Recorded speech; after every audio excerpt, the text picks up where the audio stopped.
Hello guys, আসসালামু আলাইকুম রহমতুল্লাহ। আজকে আমার ভিডিওটা অনেক গুরুত্বপূর্ণ। আসলে কিন্তু আমি এই যে ভিডিওটা এখন আমার স্ক্রিনে আপনারা দেখবেন, এই ভিডিওটা কিন্তু কথাগুলো অনেক গুরুত্বপূর্ণ। আমার কথাগুলো সবাই শুনে যাবেন। যদি ভালো যদি লাগে লাইক কমেন্ট শেয়ার করে দিবেন, অন্যদেরকে দেখানোর সুযোগ করে দিবেন। দেখেন ভাই, আমাদের বাংলাদেশে দেখা গেছে কি জানেন, 1 কোটি টাকা খরচ করে একটা ঘর দিছে, কিন্তু ইলেকট্রিক ডিবিটা কিন্তু আমরা ভালোভাবে লাগাই নাই কিন্তু। হ্যাঁ, কিন্তু অনেক সময় দেখা গেছে যেন কোম্পানির মালিকের দোষ নাই, কিন্তু মালিকে তো টাকা দিতেছে মেস্তুরিরে। কিন্তু আমাদের বাংলাদেশের মেস্তুরি, আমি সবার কথা বলতেছি না, কিন্তু অনেক মেস্তুরি আছে কিন্তু এখানে আর্থিংটা ইউজ করে না কিন্তু। হ্যাঁ, ডিবিতে আনি দেখায় কিন্তু আর্থিংটা ইউজ করছে, কিন্তু দেখা গেছে যে কি আর্থিং কিন্তু ওই জায়গায় আপনার আর্থিংটাকে কানেক্ট করে না কিন্তু। তো এই কারণে আপনাকে কোনো একটা ফ্রিজ আছে, কোনো একটা আয়রন মেশিন আছে, কিন্তু এগুলোতে যদি কারেন্ট যদি চলে আসে কিন্তু মানুষ জায়গা মারা যাবে, কিন্তু এগুলো কাজ করতো না। তো আমার কত হলো সবার কাছে একটা অনুরোধ রইল, সবাই কিন্তু ইলেকট্রিক মিস্ত্রি যদি কাজ যদি করেন এই ডিবিগুলো ইউজ করবেন। ইউজ করার পরে দিয়ে কিন্তু একটা আর্থিং আছে, আর্থিংটা ইউজ করবেন।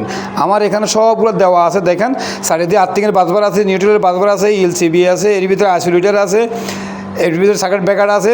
মানে এগুলা সিস্টেম বাই সিস্টেম মিলে কাজ করতে হবে কিন্তু, সেকশন বাই সেকশন কিন্তু এগুলো রাইটিং করেও দিতে হবে কিন্তু। তো সবার কাছে আমার অনুরোধ হলেও আমার ভিডিওটা বেশি বেশি শেয়ার করে দিবেন সবাই। কিন্তু সবার ঘরে কারেন্ট থাকে কিন্তু, আমি দেখা গেছে কিন্তু আমি অনেক লোক দেখছি কিন্তু কারেন্টে আপনার শর্ট সার্কিটে কিন্তু অনেক লোক মারাও দিন গেছে কিন্তু। ডিবি আছে, ডিবি ফোড়ানো, কিন্তু সবাই অ্যাম্পিয়ার মিলে কাজ করবে করবেন। যত লোক আছে, যত মেস্তুরি আছে বাংলাদেশে, অ্যাম্পিয়ার মিলে কাজ করবে বলবেন, অ্যাম্পিয়ার মিলে কিন্তু ওয়ারগুলো ডালবেলা বলবেন, তাহলে আর আপনাদের কোনো সময় সমস্যা হতো না কিন্তু। আশা করি কিন্তু আমি এই দেশে আমি ডিবির কাজ করি কিন্তু, ইনশাল্লাহ আল্লাহর মতে আমি ডিবির কাজগুলো আমার মাথাতে আছে, আমি বুঝি এগুলো আলহামদুলিল্লাহ। আমি যদি ভুল করি থাকি তাহলে আমার ছোটো ভাই হিসেবে মাফ করে দেবেন। ওকে, আল্লাহ হাফেজ, আসসালামু আলাইকুম রহমতুল্লাহ।